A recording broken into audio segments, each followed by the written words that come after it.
Hello my dear students, अब हम पढ़ेंगे types of chemical reactions. First type होती है कॉम्बिनेशन रिएक्शन। अब कॉम्बिनेशन रिएक्शन किसको कहते हैं? A reaction in which a single product is form from two और more reactants. A plus B gives C. A और बी क्या है? रिएक्टेंट्स, और ये सी क्या है? ये है प्रोडक्ट। तो यहां देखिए, दो रिएक्टेंट्स मिक्स होके और एक सिंगल प्रोडक्ट बना रहे हैं, एक ही प्रोडक्ट बना रहे हैं, इसको कॉम्बिनेशन रिएक्शन कहते हैं। एग्जाम्पल है carbon plus oxygen forms carbon dioxide. तो कार्बन और ऑक्सीजन रिएक्टेंट्स हैं, दो रिएक्टेंट्स हैं, ये कंबाइन करके एक प्रोडक्ट बना रहे हैं, दैट इज कार्बन डाइऑक्साइड। तो ये कॉम्बिनेशन रिएक्शन। दूसरा एग्जाम्पल एक और, hydrogen plus oxygen gives water.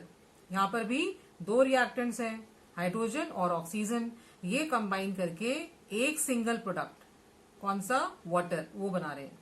तो इसलिए ऐसी रिएक्शंस को हम कॉम्बिनेशन रिएक्शन कहते हैं। एक एक्टिविटी की हेल्प से हम इसको समझ सकते हैं। एक कंटेनर में आप क्विक लाइम ले लीजिए और उसमें वाटर डाल दीजिए, उसमें हम पानी मिला देंगे।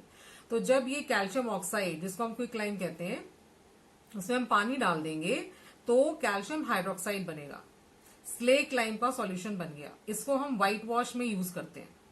और जब ये रिएक्शन होती है, जैसे ही हम क्विकलाइम में पानी डालेंगे, कैल्शियम हाइड्रोक्साइड के साथ साथ बहुत सारी हीट भी इवॉल्व होती है। तो ये कंटेनर, ये जो बीकर है जिसमें हमने कैल्शियम ऑक्साइड और पानी मिलाया है, वो गर्म हो जाता है। तो ऐसी रिएक्शंस जिनमें हीट इवॉल्व होती है, हीट भी रिलीज होती है, उन रिएक्शंस को हम कहते हैं एक्सोथर्मिक रिएक्शन। अब ये जो स्लेक लाइम का सॉल्यूशन हम व्हाइट वॉश के लिए यूज करते हैं, तो इसे हम दीवार पर लगा देते हैं, फिर ये जो हवा में ऑक्सीजन होती है उसके साथ में कंबाइन करता है। तो कैल्शियम हाइड्रोक्साइड कार्बन डाइऑक्साइड के साथ में कंबाइन करके और फॉर्म करता है कैल्शियम कार्बोनेट एंड वाटर। तो जो दीवार पर सूखा हुआ व्हाइट वॉश होता है वो होता है calcium carbonate. Now exothermic reactions हम पढ़ रहे थे। तो वो रिएक्शन जिसमें हीट रिलीज होती है, the reaction in which heat is released along with the formation of products is called exothermic reaction. अब इसके और एग्जांपल्स क्या है? एक तो ये इक्वेशन थी, क्विक लाइम में हम वाटर मिक्स करेंगे तो स्लेक लाइम बनेगा और बहुत सारी हीट रिलीज होगी, तो वो एक्सोथर्मिक रिएक्शन है। और एग्जाम्पल्स हम देख सकते हैं, burning of natural gas. Burning of natural gas में this is methane, CH4 formula होता है। मीथेन वो नेचुरल गैस है, उसको अगर हम जलाते हैं, मतलब वो ऑक्सीजन के साथ में कंबाइन करती है, तो कार्बन डाइऑक्साइड और वाटर बनता है इसमें। तो इसमें बहुत सारी हीट रिलीज होती है, तो इसलिए ये एक्सोथर्मिक रिएक्शन है। और एग्जाम्पल है रेस्पिरेशन। रेस्पिरेशन मतलब जब हम सांस लेते हैं तो ऑक्सीजन हमारे ब्लड तक पहुंच जाती है। तो ऑक्सीजन जो हमारे ब्लड में ग्लूकोज ऑलरेडी है उसके साथ में कंबाइन होती है। ये ग्लूकोज का फॉर्मूला है C6H12O6। ये ग्लूकोज है, जो हमने खाना खाया वो डाइजेस्ट हुआ, कार्बोहाइड्रेट्स हैं, गेहूं है, चावल है, ये जो हमने खाया तो उससे ग्लूकोज बना जो हमारे ब्लड में है। तो ये ग्लूकोज ऑक्सीजन के साथ में कंबाइन करके और कार्बन डाइऑक्साइड बनाता है, वाटर बनाता है, और इसमें बहुत सारी एनर्जी रिलीज होती है। इसी की वजह से खाना खाने के बाद में हमें एनर्जी मिलती है, हमारी बॉडी एनर्जी बनाती है। तो क्योंकि इस रिएक्शन में एनर्जी रिलीज होती है, इसीलिए ये वाली रिएक्शन भी एक्सोथर्मिक रिएक्शन कहलाती है। सो इसे रेस्पिरेशन भी एक्सोथर्मिक रिएक्शन है। तीसरा एग्जाम्पल है decomposition of vegetable matter into compost. मतलब जो फ्रूट्स के छिलके हैं या जो सब्जियों के छिलके हैं या जो खाना है, तो वो अगर डीकम्पोज होगा, मीन्स अगर वो सड़ता है, तो उसमें से भी हीट रिलीज होती है। उसके बाद में वो खाद बन जाता है और उस खाद को फिर हम खेतों में यूज कर सकते हैं। तो दैट इज कंपोस्ट। तो इस प्रोसेस में भी हीट रिलीज होती है, इसलिए इसे भी हम एक्सोथर्मिक रिएक्शन कहते हैं। अब नेक्स्ट टाइप की जो रिएक्शन है वो है endothermic reaction. Endothermic reaction means a reaction in which heat is absorbed is called endothermic reaction. तो endo means inside, thermal word हम यूज करते हैं हीट के लिए। तो ऐसी रिएक्शन जिसमें हीट एब्जॉर्ब हो रही है उसको हम कहते हैं endothermic. Next type of reaction है decomposition reaction. Decomposition reaction combination का ऑपोजिट होती है। कॉम्बिनेशन में क्या था कि दो रिएक्टेंट्स कंबाइन करके एक प्रोडक्ट बनाते हैं, एक सिंगल प्रोडक्ट बनाते हैं। इसमें उसका उल्टा होता है, a reaction in which a single reactant breaks to form simpler products. तो इसमें एक सिंगल रिएक्टेंट है, ए यहाँ पे रिएक्टेंट है, और जब हम उसे स्प्लिट करेंगे, उसे ब्रेक करेंगे एनर्जी सप्लाई करके, तो वो बी और एक प्रोडक्ट सी और एक प्रोडक्ट डी ये फॉर्म करता है। लेकिन यहाँ पर एक ही रिएक्टेंट है, एक रिएक्टेंट आपको दो या उससे ज्यादा प्रोडक्ट्स बना के देता है। ऐसी रिएक्शंस को हम कहते हैं डीकम्पोजिशन रिएक्शन। अब किस किस तरह की डीकम्पोजिशन रिएक्शन होती है वो पढ़ते हैं अब हम। Number 1 that is thermal decomposition.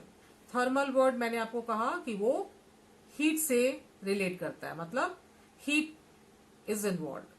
तो थर्मल डीकम्पोजिशन मतलब वो डीकम्पोजिशन जिसमें हम उसे हीट करते हैं, रिएक्टेंट को हीट करेंगे तभी रिएक्शन होगी। एग्जाम्पल समझते हैं इसका। अब हम कैल्शियम कार्बोनेट लिया हमने, जिसको हम लाइमस्टोन कहते हैं। तो कैल्शियम कार्बोनेट यहाँ पर क्या है, रिएक्टेंट है।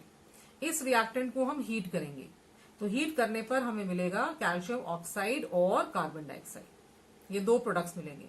तो एक सिंगल रिएक्टेंट है, ब्रेक होने के बाद में वो आपको दो प्रोडक्ट्स फॉर्म करके दे रहा है, तो इसलिए हम इसको बोल रहे हैं थर्मल डीकम्पोजिशन, क्योंकि हीट करने के बाद में हमें प्रोडक्ट्स मिल रहे हैं।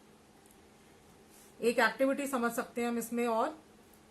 फेरस सल्फेट, फेरस सल्फेट को जब हम हीट करेंगे, फेरस सल्फेट इज FeSO4, तो फेरस सल्फेट को हम हीट करेंगे, उसको गर्म करेंगे, तो हमें इसमें तीन प्रोडक्ट्स मिल रहे हैं। Ferric oxide that is Fe2O3, SO2 that is sulphur dioxide होती है ये, और SO3 सल्फर ट्राइऑक्साइड। तो इसमें एक सिंगल रिएक्टेंट है और इसको ब्रेक करने के बाद में हमें तीन प्रोडक्ट्स मिल रहे हैं, तो इसलिए ये भी थर्मल डीकम्पोजिशन रिएक्शन कहलाती है। अब ये जो फेरस सल्फेट हमने हीट किया है, ये क्रिस्टल के फॉर्म में अवेलेबल होता है। क्रिस्टल का मतलब उसके काफी बड़े बड़े पार्टिकल्स होते हैं, जैसे चीनी के दाने होते हैं, मिश्री के दाने होते हैं, उनको क्रिस्टल्स कहते हैं। और अगर वो बहुत बारीक होते हैं, जैसे नमक के दाने हैं, तो हम उसको केमिकल सॉल्ट कहते हैं। तो हम फेरस सल्फेट क्रिस्टल्स लेते हैं इस रिएक्शन के लिए, वो ग्रीन कलर के होते हैं। तो ये फेरस सल्फेट क्रिस्टल्स को टेस्ट ट्यूब में लेते हैं। इसका फॉर्मूला होता है FeSO4.7H2O, मतलब ये जो 7 वाटर के मॉलिक्यूल्स हैं ये FeSO4 के साथ में अटैच्ड हैं। तो इन ग्रीन कलर के क्रिस्टल्स को टेस्ट ट्यूब में लेके हम उसे गर्म करते हैं। तो जब हम उसे गर्म करेंगे तो ये जो वाटर इसके साथ में अटैच है ये उड़ जाता है, गर्म होकर निकल जाता है, इवेपोरेट हो जाता है। तो क्या बच गया, फेरस सल्फेट। तो फेरस सल्फेट को हीट करेंगे तो हमें ये प्रोडक्ट्स मिलते हैं। अगली एक्टिविटी डिस्कस कर सकते हैं हम, लेड नाइट्रेट।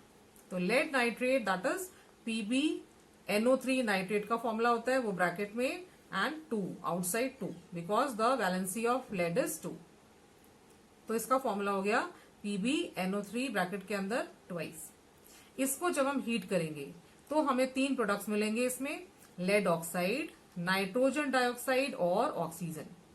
और इस केस में ब्राउन कलर का धुआं निकलेगा टेस्ट ट्यूब में से।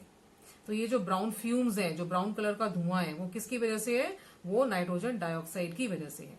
तो इसमें भी एक सिंगल रिएक्टेंट, लेड नाइट्रेट है, एक सिंगल रिएक्टेंट है, ये ब्रेक होकर हीट करने के बाद में ये ब्रेक होकर हमें तीन प्रोडक्ट्स दे रहा है। तो ये भी थर्मल डीकम्पोजिशन कहलाएगी।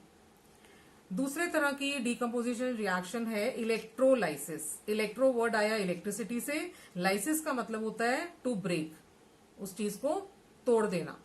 तो डीकम्पोजिशन बाय इलेक्ट्रिसिटी, इसलिए हम इसको इलेक्ट्रोलाइसिस कहते हैं। एग्जाम्पल ले सकते हैं हम, इसमें वाटर को हम ब्रेक कर सकते हैं।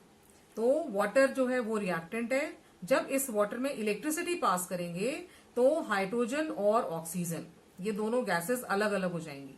अब इसे कैसे किया जाता है, एक कंटेनर में हम पहले उसमें दो बॉटम में दो होल करके वहां इलेक्ट्रोड्स फिट कर देंगे, ग्रेफाइट रॉड्स को हम फिट कर देंगे, दो ग्रेफाइट रॉड्स को, और फिर हम उसको इलेक्ट्रिकल सर्किट के साथ में कनेक्ट कर देंगे।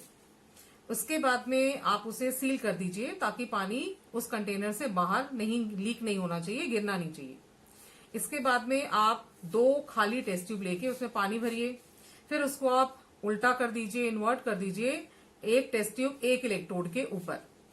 इसके बाद में हम उसमें पानी भर देंगे, उस कंटेनर में पानी भर देंगे। जब हम इलेक्ट्रिसिटी पास करेंगे तो आप देखेंगे कि कुछ टाइम के बाद में दोनों इलेक्ट्रोड्स के ऊपर बबल्स जो हैं वो बन के और इकट्ठे होते जा रहे हैं। तो वो कौन सी गैसेस हैं? एक इलेक्ट्रोड पे हाइड्रोजन इकट्ठी होती जा रही है और दूसरे इलेक्ट्रोड के ऊपर ऑक्सीजन इकट्ठी हो रही है। तो ये जो 2 गैसेस हैं ये अलग होती जा रही है। इसमें ऑक्सीजन एनोड पे इकट्ठी होती है और हाइड्रोजन कैथोड पर इकट्ठी होती है। और इसमें आप देखिए, जब वाटर मॉलिक्यूल स्प्लिट होगा तो हर एक सिंगल जो वाटर मॉलिक्यूल है, जब वो स्प्लिट होगा तो हम वाटर के फॉर्मूले से इसको समझ सकते हैं। वाटर का फॉर्मूला है H2O। तो जब ये स्प्लिट होगा तो हर वाटर मॉलिक्यूल में एक ऑक्सीजन एटम अलग हो जाएगा और 2 हाइड्रोजन एटम्स अलग हो रहे हैं। तो इसलिए जो हाइड्रोजन की क्वांटिटी है वो ऑक्सीजन से डबल होती है। तो ऑक्सीजन कहाँ इकट्ठा हुआ? एनोड पे। हाइड्रोजन इकट्ठा हुआ कैथोड पे। इसको लर्न करने का सिंपल ट्रिक है OAHC। OAHC मतलब oxygen at anode and hydrogen at cathode. तो इससे हम कंफ्यूज नहीं होंगे। अब हम आगे चलते हैं। Next type of decomposition, that is photo decomposition. Photo का मतलब होता है लाइट। डिकम्पोजिशन मीन्स एक सिंगल रिएक्टेंट ब्रेक होकर आपको 2 या उससे ज्यादा प्रोडक्ट देगा। तो फोटो डिकम्पोजिशन मीन्स जब डिकम्पोजिशन सनलाइट की वजह से हो रहा है। इसमें हम सिल्वर क्लोराइड को एक प्लेट में सनलाइट में रख देते हैं, धूप में रख देते हैं उसको। सिल्वर क्लोराइड व्हाइट कलर का होता है, उसको हमने धूप में रख दिया तो वो स्प्लिट होकर सिल्वर और क्लोरीन में कन्वर्ट हो जाता है। तो सिल्वर जो है वो ग्रे कलर का होता है और क्लोरीन एक गैस है, तो वो एयर में चली जाती है। तो प्लेट में जो व्हाइट पाउडर है धूप में रखने के बाद में वो ग्रे कलर का आपको नजर आएगा। दूसरा एग्जाम्पल ले सकते हैं हम, सिल्वर ब्रोमाइड। इसे भी जब हम धूप में रख देंगे तो सिल्वर अलग हो जाएगा और ब्रोमीन एक गैस के फॉर्म में एयर में चले जाएगी। नेक्स्ट टाइप ऑफ रिएक्शन है डिस्प्लेसमेंट रिएक्शन। डिस्प्लेसमेंट मीन्स किसी को उसकी जगह से हटा देना, डिस्प्लेस कर देना। So a reaction in which a more reactive metal displaces a less reactive metal, that is known as displacement reaction. तो हम देखेंगे कौन किसको डिस्प्लेस कर सकता है। Iron plus copper sulphate gives you iron sulphate plus copper. Means iron को हम कॉपर सल्फेट के सॉल्यूशन में डाल देंगे। एक कंटेनर में हम कॉपर सल्फेट का सॉल्यूशन लेंगे। इसमें कॉपर सल्फेट के जो ब्लू कलर के क्रिस्टल्स होते हैं उसको पानी में मिक्स कर दिया जाता है, उसको अच्छे से पानी में मिला देते हैं तो ब्लू कलर का सॉल्यूशन बन जाता है। उसमें हम आयरन डालेंगे, मतलब उसमें हम कील डाल सकते हैं। कील जो है वो लोहे के बने होते हैं, वो हम डाल सकते हैं। उसमें आप 1 या 2 कील डाल दीजिए और उसको रख दीजिए। कुछ टाइम के बाद में आप देखेंगे कि जो ब्लू कलर का कॉपर सल्फेट था उसकी जगह पर अब जो सॉल्यूशन है वो ग्रीन कलर का होने लग गया है। तो ये जो ग्रीन कलर का सॉल्यूशन बन गया है वो है आयरन सल्फेट, और ब्राउन कलर की कोटिंग उन कीलों के ऊपर आ जाएगी। वो ब्राउन कलर की जो कोटिंग है, जो ब्राउन कलर की परत आ गई है, वो किसकी है? वो कॉपर की है। अब इसमें देखिए आयरन कॉपर से ज्यादा रिएक्टिव है, आयरन कॉपर से ज्यादा स्ट्रॉन्ग है। तो आयरन कॉपर को उसकी जगह से हटा देता है और खुद उसकी जगह पर बैठ जाता है। तो यहां पर आयरन कॉपर को उसकी जगह से हटा के और खुद उसकी जगह पर बैठ गया, उसने कॉपर को डिस्प्लेस कर दिया। तो प्रोडक्ट्स बन गए आयरन सल्फेट, और कॉपर को हटा दिया तो कॉपर यहां पर अलग सीट पर जाकर बैठ गया। तो this is displacement. Another example, zinc plus copper sulphate. इसमें कॉपर सल्फेट के सॉल्यूशन में हम जिंक मेटल के टुकड़े डाल सकते हैं। तो क्या प्रोडक्ट्स बनेंगे? जिंक सल्फेट और कॉपर। अब ये कैसे बना? इसमें भी zinc is more reactive than copper. Zinc ज्यादा रिएक्टिव, कॉपर वीकली रिएक्टिव, ये कम रिएक्टिव। तो ये स्ट्रॉन्ग मेटल, ये वीक मेटल। तो जिंक कॉपर को हटा के उसकी जगह पर आ जाएगा। तो जिंक सल्फेट बन जाएगा, और ये कॉपर यहां से हटा दिया था तो कॉपर अलग प्रोडक्ट बन गया। दूसरा example, lead plus copper chloride. Lead metal को हम कॉपर क्लोराइड में डाल देंगे, तो यहां पर भी lead is stronger than copper, means lead is more reactive than copper. तो लेड कॉपर को कहेगा यहां से हट जाओ, मुझे बैठना है। अब लेड जो है वो स्ट्रांग है, तो कॉपर चुपचाप उठेगा और अलग जाके बैठ जाएगा, तो हो गया displacement. So the products are lead chloride and copper. तो इसमें एक ज्यादा रिएक्टिव मेटल कम रिएक्टिव मेटल को उसके सॉल्यूशन से हटा सकता है। ऐसी रिएक्शंस को हम डिस्प्लेसमेंट रिएक्शन कहते हैं। अब अगर ये इक्वेशन है कि हमने कॉपर मेटल को मैग्नीशियम सल्फेट के सॉल्यूशन में डाला है, तो यहां पर मैग्नीशियम ज्यादा स्ट्रांग है, magnesium is stronger than copper. तो कॉपर एक वीक मेटल है, लेस रिएक्टिव मेटल है, मैग्नीशियम जो है वो ज्यादा रिएक्टिव मेटल है, तो कॉपर मैग्नीशियम को उसकी जगह से नहीं हटा सकता, इसलिए इस केस में रिएक्शन नहीं होगी। तो इसलिए हमें इन रिएक्शंस के केस में रिएक्शन होगी कि नहीं होगी, उसके लिए हमें रिएक्टिविटी सीरीज मालूम होनी चाहिए, जिसमें हम सभी मेटल्स को उनकी रिएक्टिविटी के ऑर्डर में लिखते हैं। तो उससे हम बहुत आसानी से पहचान सकते हैं कि वो रिएक्शन होगी या नहीं। खाली वही रिएक्शन होगी जिसमें एक स्ट्रॉन्गर मेटल वीक मेटल को उसके सॉल्यूशन से हटा सकता है।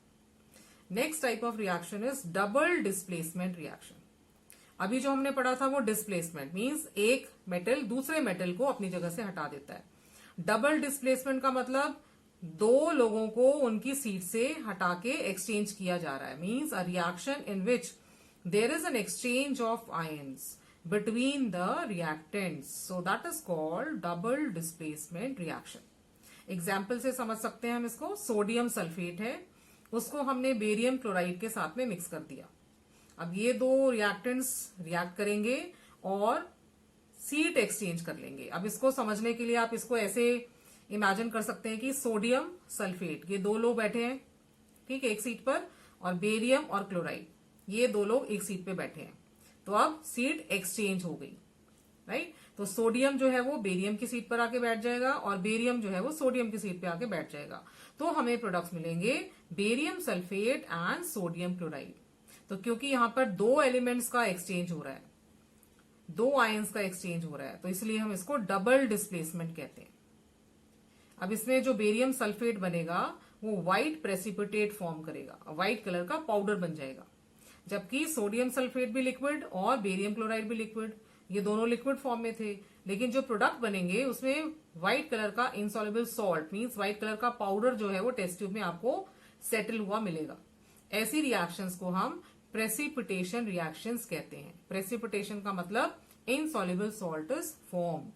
तो इसलिए डबल डिस्प्लेसमेंट रिएक्शंस जो है वो प्रेसिपिटेशन रिएक्शंस भी होती हैं। एक और एग्जांपल हम इसमें समझ सकते हैं, lead nitrate. So lead nitrate plus potassium iodide. तो लेड नाइट्रेट का फॉर्मूला PbNO3 नाइट्रेट का फॉर्मूला होता है। So PbNO3 twice.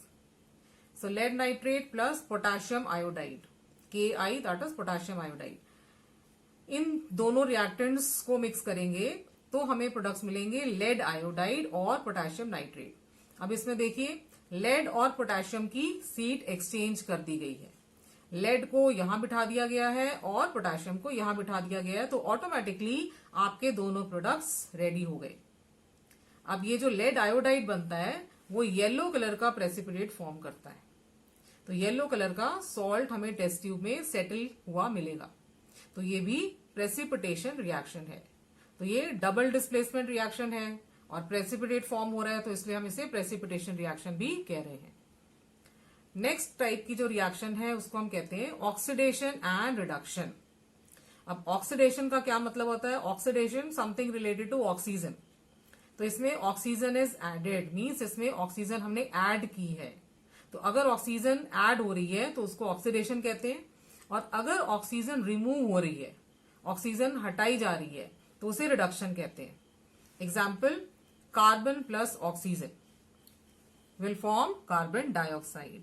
तो इसमें ऑक्सीजन कार्बन के साथ में ऐड हो गई और कार्बन डाइऑक्साइड बना, तो ये है ऑक्सीडेशन। एक और एग्जाम्पल है copper plus oxygen gives copper oxide. Copper powder को हम बर्न करते हैं, मतलब ऑक्सीजन से कंबाइन होता है तो कॉपर ऑक्साइड बन गया। इसमें भी ऑक्सीजन कॉपर के साथ में ऐड हो गई तो oxygen is added, that is oxidation. अब रिडक्शन कहां पर होता है?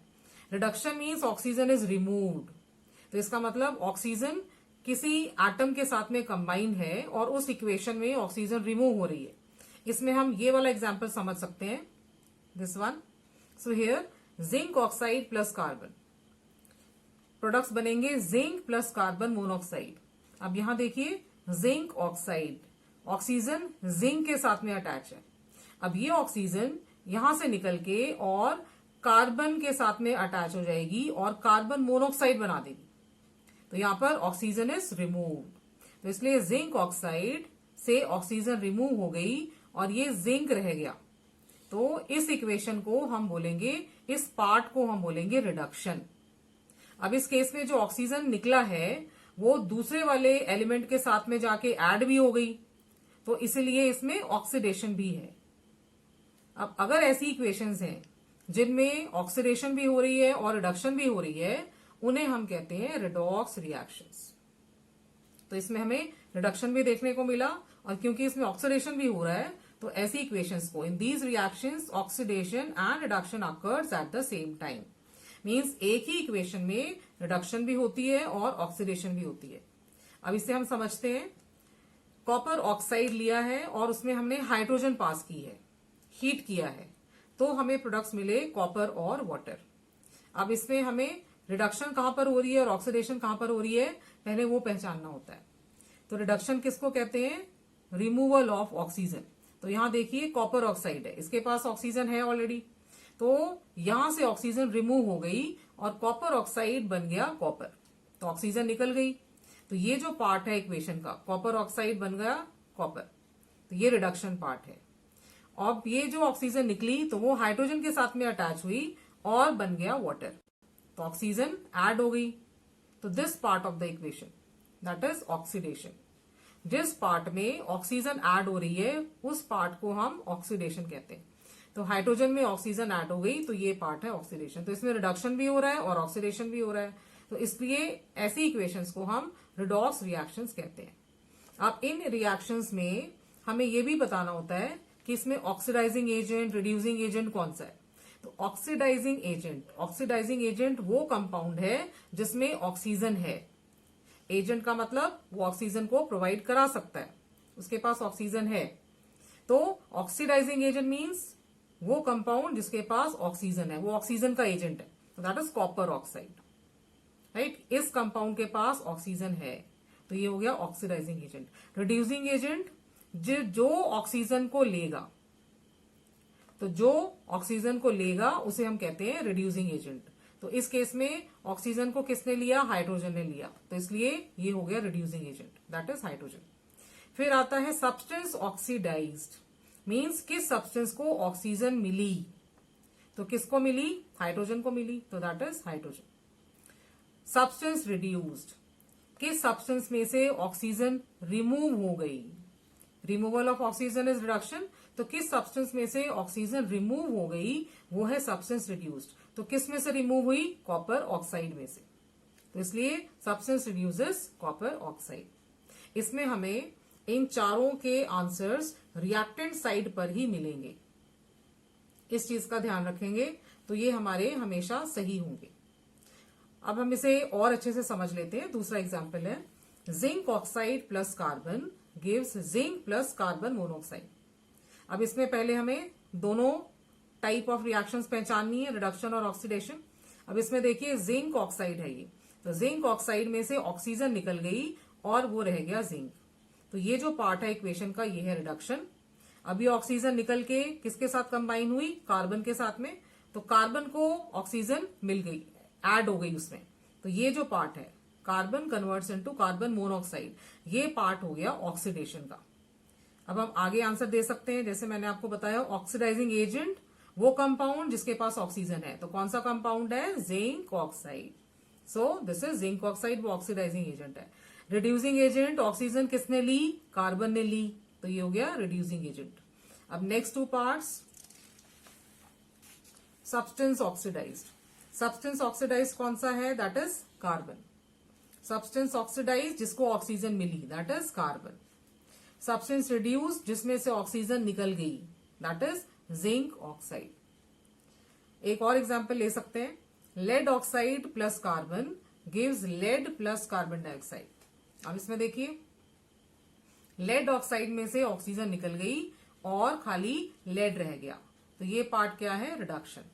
ठीक, अब ऑक्सीजन निकल के किसके साथ कंबाइन हुई? कार्बन से, तो कार्बन प्लस ऑक्सीजन यहां पर फॉर्म हो रहा है कार्बन डाइऑक्साइड, तो यहां ऑक्सीजन ऐड हो रही है इस पार्ट में, तो ये हो गया ऑक्सीडेशन। अब आप इसके बाकी पार्ट्स के आंसर दे सकते हो। ऑक्सीडाइजिंग एजेंट जिसके पास ऑक्सीजन है, किसके पास है? लेड ऑक्साइड के पास, तो ये हो गया ऑक्सीडाइजिंग एजेंट। रिड्यूसिंग एजेंट किसके पास ऑक्सीजन गई? कार्बन, तो ये हो गया रिड्यूसिंग एजेंट, इसमें ऐड हो गई। सब्सटेंस ऑक्सीडाइज्ड किसको ऑक्सीजन मिली? कार्बन को, तो इसका आंसर है कार्बन। सब्सटेंस रिड्यूस्ड किसमें से ऑक्सीजन निकल गई? लेड ऑक्साइड में से, तो इसलिए PBO that is lead oxide is the right answer. अब ऑक्सीजन के हिसाब से हमें मालूम है कि ऑक्सीडेशन का मतलब gain of oxygen, means oxygen is added, और रिडक्शन का मतलब होता है लॉस ऑफ ऑक्सीजन, मतलब ऑक्सीजन रिमूव हुई। अब हर इक्वेशन में ऑक्सीजन हो ऐसा जरूरी नहीं है, तो अगर उसमें हाइड्रोजन है तो हम ऑक्सीडेशन और रिडक्शन को हाइड्रोजन के बेसिस पर भी डिफाइन कर सकते हैं। तो ऑक्सीडेशन का मतलब लॉस ऑफ हाइड्रोजन और रिडक्शन का मतलब होता है गेन ऑफ हाइड्रोजन। तो इसको एक दूसरे का ऑपोजिट करके हम लर्न कर सकते हैं कि अगर ऑक्सीडेशन में हमें मालूम है there is gain of oxygen, तो अगर ऑक्सीजन का गेन हो रहा है तो हाइड्रोजन का लॉस होगा। रिडक्शन में ऑक्सीजन का लॉस होता है, हाइड्रोजन का गेन होता है। So this way we can learn it properly. So do like, share and subscribe, and you can follow my Instagram account Science by Neelam Bajaj. Happy learning!